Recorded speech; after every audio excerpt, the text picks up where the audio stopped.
All right, welcome. Today we are jumping right into the deep end, into one of the most, frankly, mind-bending contradictions in the entire biblical text.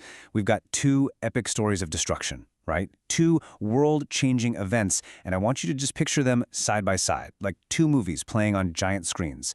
On one screen, you have the entire world being swallowed by water. It's quiet, it's vast, and it's absolute.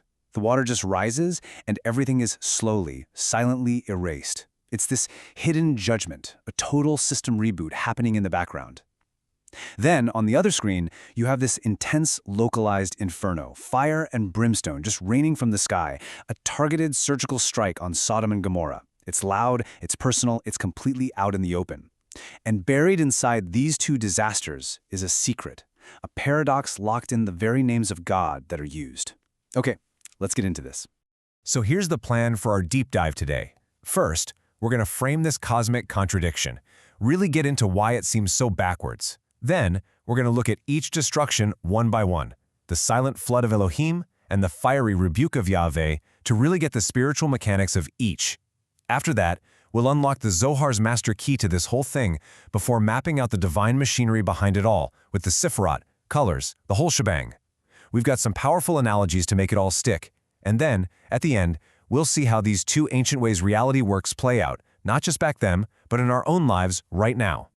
Okay, so let's really set the scene. Picture those two screens again.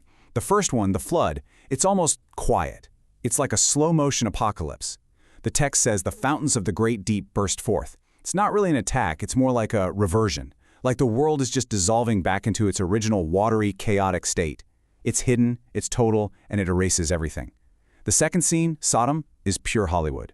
It's this fiery, focused judgment. A storm of fire and brimstone lights up the sky. It is a clear, present, in-your-face intervention. Two destructions, two totally different ways of operating. And this is where the mystery really catches fire. So this slide just lays the whole paradox out there. The flood, this global, silent, total wipe, is connected to the divine name, Elohim. Now in Kabbalah, Elohim is the name for strict, unbending judgment, or deen. It's the name of cause and effect, the laws of nature. Then you look at the other side, the fiery, terrifying, but surgical destruction of Sodom. That's attributed to the name YHVH. And that name, universally, it represents pure mercy, rachamim, compassion, relationship. So, what gives? This seems completely upside down. Why would the name for cold, hard judgment be used for the water, and the name that means infinite mercy be used for the fire? It's one of those questions that's meant to make you stop and just go, huh. And this is it. This is the question that changes everything. It's not a mistake in the text, it's not a typo. It's there to force us to look deeper, to graduate past a kindergarten understanding of good and bad. The text is telling us that judgment and mercy work on a cosmic level in ways that just blow past our simple human ideas. So to solve this, we can't just look at what happened. We have to look at how it happened, the actual mechanics of each event. So let's break them down, starting with the quiet, dark waters of the flood. Okay, first up, the flood. The real key to understanding this whole thing is one word: concealment. This was not some big, showy, divine punishment. The text says the world had become totally corrupt. The system itself was just broken. This wasn't a situation for a few targeted strikes. The entire operating system was gone. So the response had to be a background process, a total system format. The universe was basically being unplugged and plugged back in, returned to its watery starting point so it could be rebooted. And just think about Noah's role here. He's the main character, right? But he doesn't actually see any of the destruction. He doesn't watch God smiting anybody. No, he's told very specifically to build a box, get inside, and seal the door. He is completely hidden from the judgment while it's happening. The world outside is just deleted. There's no conversation during those 40 days and nights, no bargaining. It's just the silent running of a cosmic protocol. The lights go off, and when they come back on, the slate is wiped clean. This is the ultimate hidden judgment. And that's the domain of Elohim. This name is all about the unbending laws of nature, the purest system of cause and effect. It's the divine force as it shows up in the fixed rules of creation. It's reality itself, and when this part of the divine acts alone, it acts with the cold, impartial logic of a law of physics. It doesn't pick and choose on the surface, it just resets a system that's gone haywire. It runs in the background, totally hidden, like gravity. The flood was just the law of consequences playing out on a planetary scale. Now, let's just do a hard pivot to that other cosmic screen and look at Sodom. I mean, if the flood was all about concealment, Sodom is a judgment of pure, unadulterated revelation. Everything about it is personal, it's interactive, it's visible. This is not a background process. This is front and center, a live event with divine beings on the stage. I mean, think about it. Before the destruction even starts, there's a negotiation. Abraham literally stands there and argues with YHVH. He haggles over the fate of the cities. Will you sweep away the righteous with the wicked? That is a relationship. That's a conversation. That alone tells you we are in a totally different reality here. And Lot, he isn't sealed away somewhere safe. He is physically grabbed by the hand and walked out by angels moments before it all goes down. And the destruction itself? It's not some quiet process. It's a fiery, top-down intervention, a direct personal rebuke from heaven. The whole thing screams divine presence, revelation. And this, right here, is the secret of the name YHVH. Its very presence, even when it's bringing judgment, is the act of mercy. Now why? Because a total, silent, hidden erasure like the flood, well, that's the ultimate judgment. It's absolute. There's no relationship, no escape hatch, no what if. The fiery destruction of Sodom, as awful as it was not a total erasure. It was surgical. The good guys were actively looked for and saved. There was a dialogue. The presence of YHVH means there's a relationship, and where you have a relationship, you cannot have absolute blind destruction.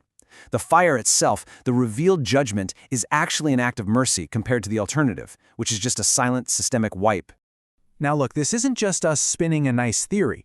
This is a core teaching of Jewish mysticism, and it's spelled out directly in the Zohar, the foundational book of Kabbalah. We've been sort of circling the mystery, looking at the clues from both events, and now the Zohar just hands us the master key. It explains the entire operating system behind these names. The Zohar puts it so simply. It says, whenever you see the name YHVH, it means he and his court. It's a metaphor for God acting with the full spectrum of divine attributes, and that always includes mercy.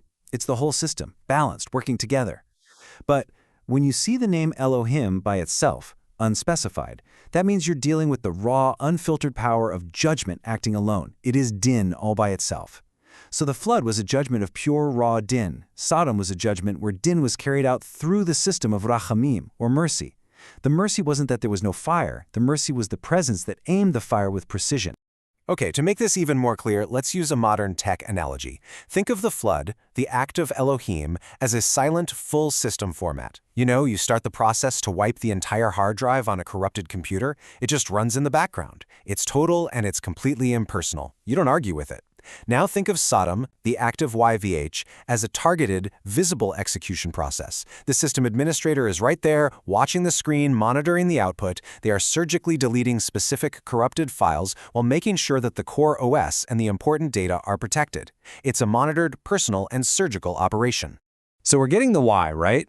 The difference between a hidden, total judgment and a revealed, partial one. Now let's dig into the how. The Kabbalistic system of the Sefirot, these 10 divine emanations, it gives us this incredible, detailed schematic of the cosmic engineering behind it all. This is like looking at the wiring diagram of reality. This table here just maps it out perfectly. The power of Elohim, pure judgment, flows from the Sefirah of Gavurah, which means strength or severity. It's the cosmic force of limitation and structure. When it acts all by itself, its mode is concealed total judgment, just like we saw in the flood. Its color archetype is a deep, hidden red or even black, like blood inside the body. Its potential power, not yet out in the open. Now, on the other hand, the name YHVH is tied to the Sefirah of Tiferet, which means beauty or balance. Tiferet's whole job is to blend the infinite love from the Sefirah of Kesed with the strict judgment of Gavura, so its action is revealed and balanced. That is mercy. And its colors? The visible red of fire, that's judgment revealed, mixed with the brilliant white of Kesed, of loving kindness, which represents the divine presence that softens the blow. All right, to put this in even simpler terms, let's try a video game analogy.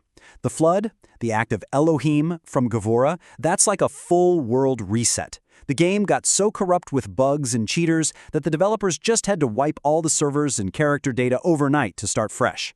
The players log in the next day to a blank screen. It's impersonal, it's total. Sodom, the act of YHVH from Tiferet, that's more like a scripted, high-level boss fight. The boss is right there on the screen. It unleashes this huge fire attack, but it's aimed at a specific part of the map, Other areas are totally fine, and players can see it happening, react, and some even get escorted to a safe zone by friendly characters before the attack hits. And for a more, let's call it the cosmic engineering version, the Flood is a full wipe protocol. It's an automated, unstoppable background process, like a kernel-level command designed to clear a system that has reached catastrophic levels of corruption. No direct oversight needed. The protocol just runs until it's done. Sodom is a controlled, visible execution. This is a much more delicate operation, affecting only specific sectors of the system. It's personally overseen by the lead engineer, who is actively monitoring the data, engaging with other parts of the system like Abraham, and making sure collateral damage is minimized by actively pulling out key assets like Lot. So what have we really learned? It boils down to this. We're not just looking at two old stories. We're being handed a blueprint for two fundamental ways that reality itself works, two completely different systems of divine judgment. You have the hidden, systemic, total judgment of Gevurah, which uses the name Elohim. And you have the revealed, personal, partial judgment of Tiferet, which uses the name YHVH. One is the raw law of cause and effect. The other is that same law, but filtered through the lens of relationship and presence. So why does any of this matter to us, thousands of years later? Well, because these two modes of operation, these Elohim events and these Yahweh events, they aren't just stuck in the pages of an old book. This whole framework gives us this powerful lens to understand the challenges and the processes that are shaping our own world and our own personal lives right now.